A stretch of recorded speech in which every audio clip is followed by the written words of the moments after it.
if you're a Sheffield Wednesday fan, then you want to listen up. Now, 5 months on, almost to the day since I spoke to the Sheffield Wednesday owner, Dejphon Chansiri, when Sheffield Wednesday got themselves out of League One, Simon, and into the Championship. And at Wembley that day, Chansiri told me about his plans for life in the Championship. We try to go for it, yeah. So you are totally committed to Sheffield Wednesday as the owner, and you're going to invest? I do my best. Like I mentioned all the time since I'm here, I will do my best, yeah. Well, now, he says, I'm going to try and do my best. Now, months on, they found life more than tough in the Championship. That's one thing. But behind the scenes, Simon, Chansiri appears to be finding cash flow problems pretty limiting and pretty restricting as well. Now, he's spoken to the Sheffield Star, and he's told the fans who have described him as a custodian only that this is their chance to save the club. He says if 20,000 people gave 100 quid, then it's £2 million and it would be clear. So we can finish it. That would cover everything, HMRC and the wages. That would need to be done before November the 10th if they don't want to pass the 30 days. But that means there can be no next time. It would need to be before we make it safe. So if it was on the 5th, then there would be 10 days left. If we were hit by 30 days, then we would get a ban for 3 transfer windows. Now, he's talking about a transfer embargo, obviously, there. In other words, he's saying, right, you fans, I'm the owner, but you think yourselves as owners now and again. I've got cash flow issues. How about helping out? How about 100 quid from each of you? That's 2 million, and that will get us through this tricky spell. You ever heard anything like this? No. I think he's making a point. I mean, if you look at the family worth that he comes from a family that's worth, $750 million. You're talking about someone that's been prepared to spend 150 to 160 million on Sheffield Wednesday. You're talking about someone that's having a tantrum and having a turn. He uses the word try his best very, very regularly. He uses it in conjunction with the interview that you did after they'd won the playoff final. He uses it in conjunction with this article. I think he's a bit tired of probably being told by football fans what he should and shouldn't be doing, but that is the price on the ticket. Do you believe him when he says, I've got cash flow problems? He might do, but I don't think his cash flow problems extend to 2 million quid. I don't think 2 million quid would be a determining factor for this man as to whether he can afford to continue to fund Sheffield Wednesday. If it was 20 million quid, I'd have a conversation with the subject matter about, oh dear, there might be some issues in this situation. This is about someone that's had a very challenging relationship with the club, that has made decisions a lot of the time that I think have been flawed, that seems to have alienated himself from the fans, even when Sheffield Wednesday have been in positions of opportunity, when they had Carlos Carvajal in situ, when they were in the playoffs and had opportunities to get out of the division. This is the club that landed in League One under his ownership after the amount of money that he's spent. Someone that's spending that kind of money on a football club should occupy a different relationship with the fans than the one that this man does. And I think there are cultural differences in terms of his expectations as to what people should and shouldn't be able to say to him. We've had Carlton Palmer in the studio having a conversation about what he thinks. That was, there was loaded in that one because obviously Carlton was Darren Moore's friend and felt that there was a mishandling of that situation. Right. So I don't genuinely believe that he needs or particularly wants Sheffield Wednesday fans to pony up £100 each. He knows that's not going to happen. He knows that the entire fan base that turns up, or 70% of it that turns up on a weekly basis to watch Sheffield Wednesday, aren't going to give them an extra 100 quid. He knows that going in. What he's doing is saying, okay, you want to call me a custodian, which in principle there's an argument towards. When you're the person sitting in the box seat, and I can say this as a previous owner, and you're being told that you're a custodian whilst you're doing your brains in economically, it can be quite irritating. I can imagine it's challenging. I mean, there's Rob saying, Simon, I'm sorry, a chairman cannot ask his fans to stump up the money to cover costs. Surely that's absurd. No, but then the chairman shouldn't have to constantly listen to people telling you that it's not your football club, you don't own it. But that's a price on the ticket, isn't it? It is a price on the ticket. So there is a two-way transaction. Anybody that's been an owner can relate to Chansiri. Anybody that's got any common sense wouldn't do what Chansiri's doing. I can relate to it and sit there going, you saucy sod, you tell me how to spend my money, right? But if I come to you and say, I'm going to put your season ticket price up by 100 quid, you're going to scream. Now, Sheffield Wednesday fans will now say, no, we wouldn't, as long as we knew all that money was going into the team. Right. But when it goes into the team, which is where there's 160, because 160 million quid this fella's put in has gone into the team. The fact that he's not run it very well. Do I think this is admirable from a chairman? No. Do I think he should be behaving in this way? No. Do I think this is the way to communicate with a fan base? No. Do I think this relationship is broken? Probably. Is he going to be getting out of Sheffield Wednesday? Probably, if someone's prepared to come along and buy it. But no one can argue, irrespective of the stupidity and the decline, that this man hasn't put a lot of money in this football club. But then again, you can make that argument about Fahid Mashiri. It doesn't alter the landscape. Football fans are not interested in your best attempts. They're not interested in your commitment. They're not interested in your money. They're only interested in an outcome. And I understand it. I get it. It doesn't make it right, but I understand it. But this is not the way to. This is no way is this the way to do it. No, I mean, is your reading of this that yes, indeed, he does have cash flow problems, and the reason I ask you that is players and staff are due to be paid today. Chansiri is saying that while part-time and casual staff will be paid in full, those on higher salaries on the playing and non-playing side could go unpaid or paid only in part. He may well have cash flow issues. I think what he has is a cash flow issue in his mind.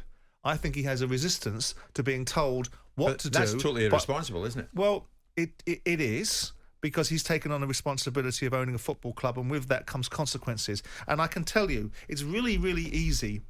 And everyone's going to say, that's listening to this, well, then don't take on the job. When you take on the job, you don't realise that that sometimes your biggest detractors are the people that are working along, not the opposition, not the enemies that you're fighting against or trying to achieve something in football, but the very people that are supposed to be with you. Yeah. And so with that, it comes a challenge. And if you're culturally from a background where ultimately authority is supposed to be recognised, it's a difficult one. Now, he should have got his head around this, and this makes him a laughing stock. This makes him look like a child with his particular football. Is it irresponsible what you're saying?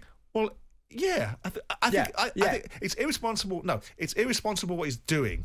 What he's saying, if he backs up what he's saying by what he's doing, then he puts himself in the way of damaging the opportunity for this football club. But quite frankly, he's probably already looked at this season, gone, we've got one win all season. Right. Ironically, this weekend. He's gone for it. So right. No, I don't think it's admirable. And by the way, when I last spoke about this, I saw this subject coming over social media. I did not blame Sheffield Wednesday fans for this situation. I talked about their contribution towards it in terms of there needs to be a healthy dynamic. There needs to be a bit of respect, and sometimes there's a significant lacking in respect towards people that are prepared to put lots and lots of money in a football club to try and get a football club successful, and of course take the rewards for it, but they are still doing their brains in economically. Well, tongue-in-cheek or not, he's suggesting that if 20,000 gave 100 quid, that's 2 million, and then they would be in the clear. But everyone knows they're not going to do that. Ben is... Well, if they're not going to do that, why is he asking them to do it? Because he's making a point. Right, this Ben, one of many fans getting in touch now, saying he's a terrible owner, made some terrible decisions. Yeah, he's got to go. I don't know if he's going to go or not. But whether or not this is serious, Ben, is another matter. And certainly it's what he said to the Sheffield Star. Help us out over this tricky situation. 20,000 of you Sheffield Wednesday fans, 100 quid from each of you. That's 2 million. And we can finish it at that. But he's not going to do it. He's not going to do it through crowdfunding. Jez is a big Sheffield Wednesday fan. Jez, good morning. What is your take in all of this? Oh, I don't know where to begin. If you go back right to the beginning, when he came into the club, he made some statements. I don't know if it was advised very well. First season, he said we'd get promoted. We didn't. But ultimately, as a businessman, he wants a return for his cash. He rolled the dice one season when we nearly made it in the January window. He spent 60 million on Jordan Rhodes. The fallout of that, we ended up on an embargo getting relegated. We've now bounced back. A friend of mine who's now moved on to another club has always said that it's not been a good relationship between him and the finance people within the club, how he does business. But going to Jordan, he has made out about us not supporting him. I think for the amount of people who turn up, I was down at Plymouth last week, nearly 1,500 was turned up. One person was shouting Chansiri out. We got rid of him. We have backed him, turning up through, and I think it's all smoke screens. He doesn't want to invest any more money. I can't see him getting his money back. I think if you go on to telemark and things like that, they value the club at 18.5 million. You know, he's in for 150 million. I don't know where this will end up. I don't think it's going to be. Oh, hang on, Jess. Hang on. Then. That's an Jordan was you. Yeah, I think I'm the aforementioned Jordan. No, I didn't. What I contextually said was in the conversation that we had last time round, that if there is such a support base for Sheffield Wednesday, why aren't you filling your stadium every single week?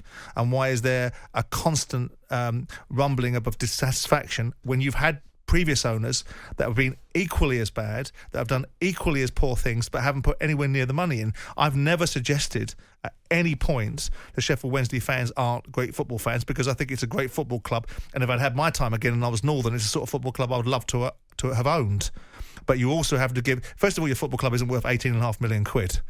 You can look at valuations as much as you want. You've got Reading in the marketplace, a league beneath you, being sold for potentially 50 million quid. So what something is worth is what someone's prepared to pay.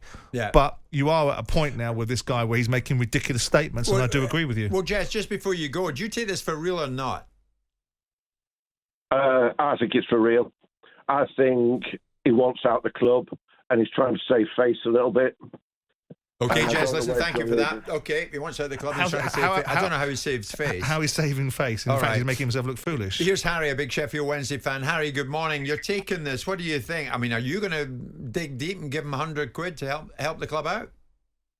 Morning, guys. Thank you for taking my call. No, absolutely not, because number one, I'm not sure I believe what he's saying, but number two, the practicalities don't make this possible. He knows that. And if people don't donate money, it just goes from one disaster to one event to the next. There'll be something else around the corner, as there always is with this football club right now, and with Mr. Chansiri. Simon, I completely get what you are saying with your comments and your experience as a former owner, but everything you say, there's an undercurrent to what you say, where you are almost sticking a knife in toward the fans a bit. And I can see you have some sympathy there, but you have sympathy in the background to the chairman. And I have balance in my observation, because unless you've walked a mile in someone's shoes... Let me speak, Simon. Go on, yeah, go on. Yeah, go on. You're saying all these comments about the fans have made about the owner being a custodian. Yeah. You're talking probably about 2, 3, 4 fans that have made these comments. No, he said that. He said that, not me. Yeah, he said that fans have said those comments to him, and that is true. Yeah. And what those people are saying, really, in layman's terms, is that, quite simply, they will still be fans of the club once the owner's left. That's true. These comments that fans are making are in response to 8 years of mismanagement and neglect. They're not coming from a point of... they're not coming out of thin air. They're coming from pure anger and frustration. No, I understand that, but let me put an alternate view. Who bankrolled the club through... That's his company, Simon. It's his company. Yes, I understand that, right? So, but you can't separate the two. You can't just have your view and other people can't have theirs. It's very easy to sit on the sidelines as a football supporter and tell people what they should and shouldn't do. When a football club loses 20 million in 1920, which your football club did, who bankrolled that? You lot? No, you didn't. When he lost 25 million in 2021, who bankrolled that? On one hand, it's ambition going for it. If the guy spent 160 million quid, there is a modicum of respect that should be afforded him. If he spent it badly and if he's behaved badly, he should be called out on it. And I agree with you that these sort of statements, these sort of observations are ridiculous. You've paid the price of a ticket is you have to listen to fans constantly telling you what you should do with your money. And the moment you get it wrong, and the moment you make mistakes, they're not forgiven, they're not forgotten, they'll come back and haunt you. So of course I'm going to have an empathy. I've sat on the other side of it, actually, with a group of supporters that were pretty much on my side for 10 years. On you go, Harry. So you're assuming what a fan base thinks. Not everyone thinks the same. And just let me speak here. Yeah. The fans react to 8, 9, 10 years of mismanagement and utter incompetence. You've got an owner here asking the fan base to stump up 2 million quid. This is an owner that does everything physically possible to outwardly prevent income coming from the club. People try to donate and get involved in sponsorships. The club doesn't answer the phone. They don't answer emails. You've got people offering free help. They don't get a response. You've got an owner literally saying that we're losing millions of pounds on sponsorship deals because of negative fans on social media. And this is a guy who... Have you got a chief executive officer? Who's your CEO? He left recently. But prior to that, you had a CEO. We had a CEO, Liam Dooley, who's now packed up and gone to Shrewsbury. Right. But we have no backroom staff because we have a guy with a massive ego who thinks he can do everything himself. Doesn't take advice, doesn't listen to anyone. At the same time, he charges fans the highest ticket prices in the country. He treats them and tortures them with utter discontent. Harry, how long have you supported the club? How long have you been a supporter, mate? I'm 37, so ever since I was a little kid, really. Since you were a lad, okay. My little boy is 2 years old now. Yeah. I honestly hoped that he was going to come into a better period of time than I had. But, okay. Harry, listen, thanks for your call and thanks for the many points you made. Rob has been waiting patiently. Rob, Sheffield Wednesday fan, what is your take on this and what Chansiri reportedly is asking for? Morning, both. Morning. Just to go back to that previous caller, Liam Dooley wasn't the CEO, he was the COO. It was recently left to go to Shrewsbury. Okay, all right. In terms of what's going off with Chansiri, I think it's a bluff. I think he's come out after the high of Sunday, getting his first win of the season under Danny Roll. He's come out and he's called the fans bluff, and he's been doing it for a while. This is all due to, I don't know if you've seen on social media, but there's a group called the 1867 Group who have been trying to organise protests in the recent weeks on the ownership, and the fans are mixed with the group itself. You had fans booing protests and booing chants towards the owner. Where are these fans now? After that statement that's come out today, there surely can't be any fans out there that defend him. Right. So you for one are saying you can forget your £100 coming from me. You're not on. Well, I paid for a season ticket. Like, how much more money? I pay for drinks. I pay for shirts. How much more money does he expect me to put into the club? Yeah, fair point. Rob, thanks for that.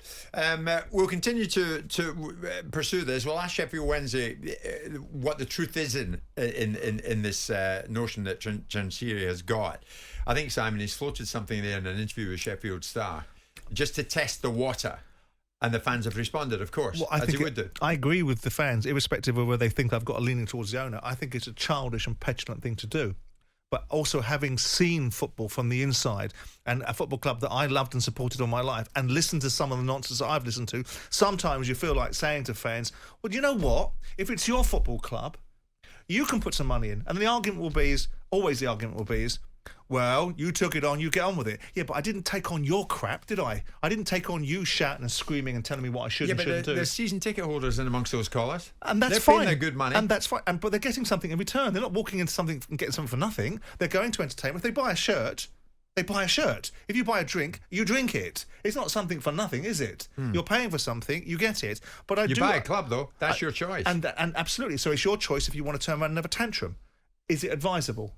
No, I don't think it is. And I think he makes himself look foolish. Jim White and Simon Jordan. Monday to Friday mornings from 10 on AM, on DAB, via the TalkSPORT app and on your smart speaker. TalkSPORT.